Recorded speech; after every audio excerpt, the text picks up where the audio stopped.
for thought with Karabo and Kansi. Please do stay in and actually enjoy this episode and share it with your whole world. Today's a special episode. I'm here with Jacques du Preez from Hortgro, and Jacques is going to share with us exactly what Hortgro is, what they do, and how the industry has been performing. I know for the people who are not in agriculture, you have no idea about these producer organizations and what they do, and this is why Jacques is here today. Jacques, welcome to the channel. Thank you very much. And yeah, please, Jacques, can you just tell us, what is Hortgro, what does the body do, and how do you guys come about? So Hortgro is the grower association for deciduous fruit growers. Deciduous fruit encompasses pome fruit, which is apples and pears, and then also stone fruit, which is apricots, peaches, nectarines, plums and cherries. So we are funded by growers, mandated by growers, and our main function, we've got two main focus areas. The one is trade and markets, which I'm responsible for, and the other part is research.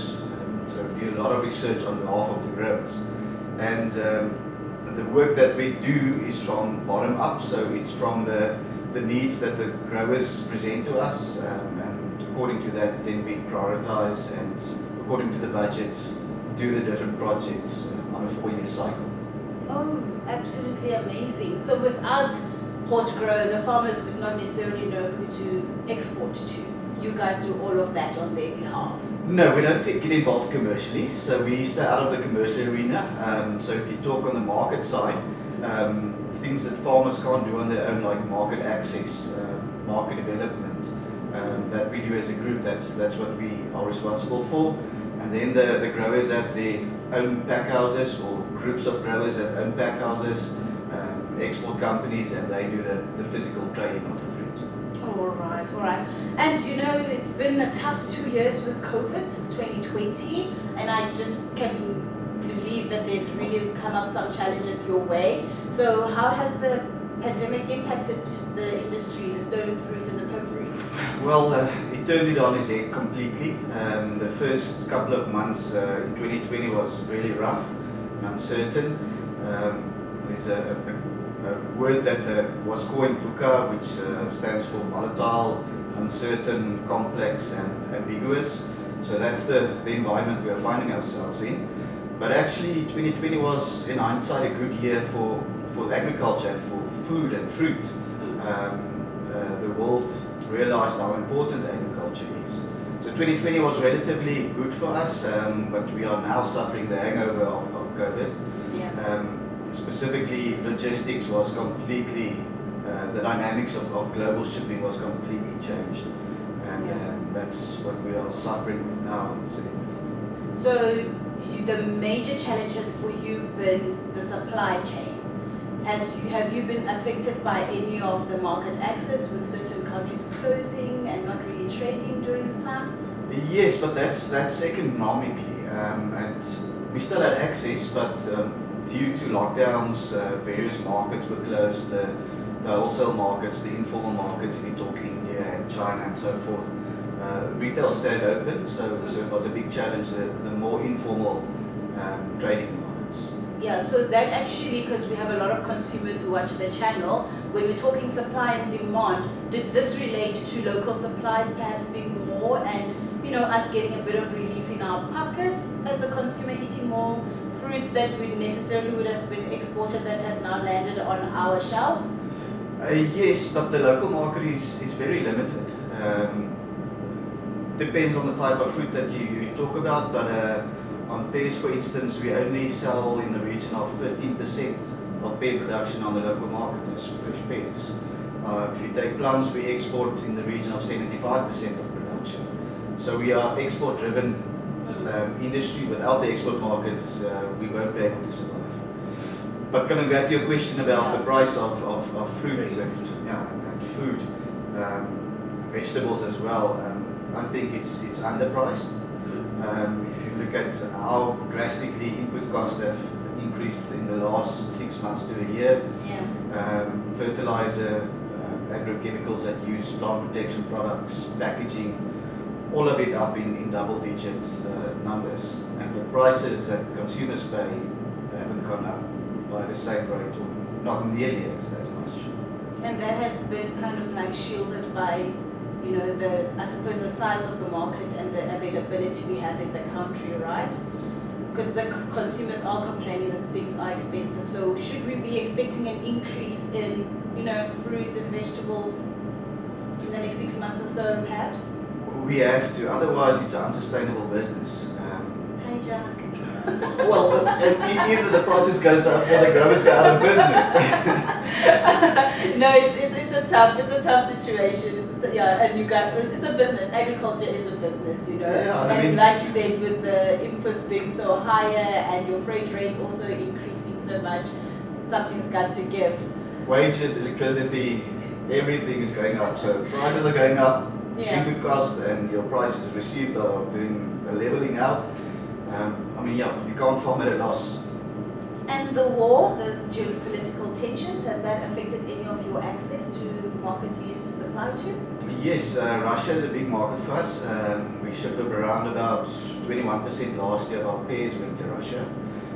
So it was a big shock, and we did recover after that.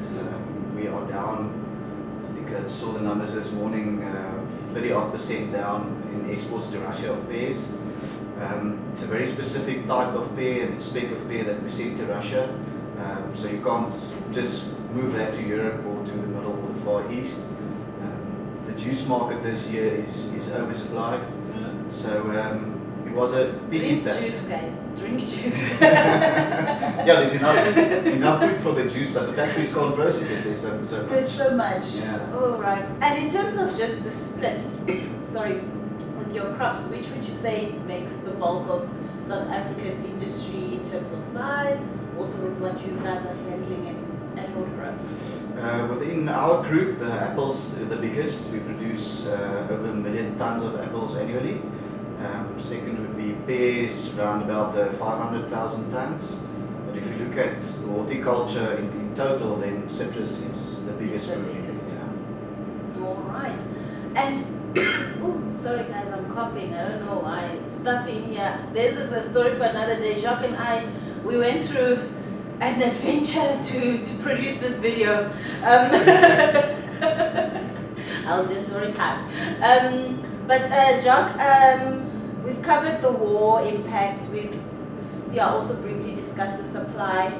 Climate change is a big topic that keeps coming up. How has that affected, rainfall patterns, just production yields in terms of your commodities? We went through in the Western Cape through a 3-year drought. That's almost 2-3 years ago already. But the fruit industry is a long-term industry. It's not like grains where you plant or you don't plant and you take it from year to year. It's a 25-30 year investment once you plant a tree. And for apples, specifically apples, well, they'll grow anywhere in the country, but the only places where they will grow productively or economically is in cold areas. And that's why I only see apples in the Free State and in Hortgro and in Ceres, which is very cold in winter. Similar to pears, stone fruit you can plant in more moderate areas. But yeah, climate change will have a big impact on apples specifically, and we are seeing more severe effects, weather patterns. So we've got a couple of projects running to try and mitigate the impacts of climate change, because it is happening and it is coming. Not quickly, but it's definitely happening. Yeah, no, absolutely. Just in closer then, Jacques, I don't know, we are here at Congress. They've really been talking a lot about this agro-processing agricultural master plan. Where and how do you see that fitting into your industry, and what were your takeaways from the Congress? Well, look, we gave a lot of inputs into the master plan, so everything that's in the master plan makes sense. For us, it's about implementation and taking hands with government, the different departments, and forming these partnerships and executing the plan. There's a lot of plans since the early 20s, by 2000s. So this plan we need to implement now and execute. Yeah. And any takeaways, the highlights, anything you'd like to share for our our viewers out there about the plum fruit industry, the stone fruit industry, and all these deciduous fruits that you are covering, if anyone wants to maybe join the industry? Yeah, it's a very exciting industry. If you're looking at careers from production on farm to technical, it's a very scientific and technical industry. To your packhouses, where engineers are employed, to your marketing, where an array of people are employed, and so it's very different careers within the industry, and it's very exciting, dynamic, fast-moving industry. It has taken me all over the world, so it gives you a wide scope of what you see and what you can learn, and which route you take. So there's definitely opportunities for somebody to grow and learn and join the industry if they were ever interested. Definitely. Yeah. All right, then I am going to call that a day.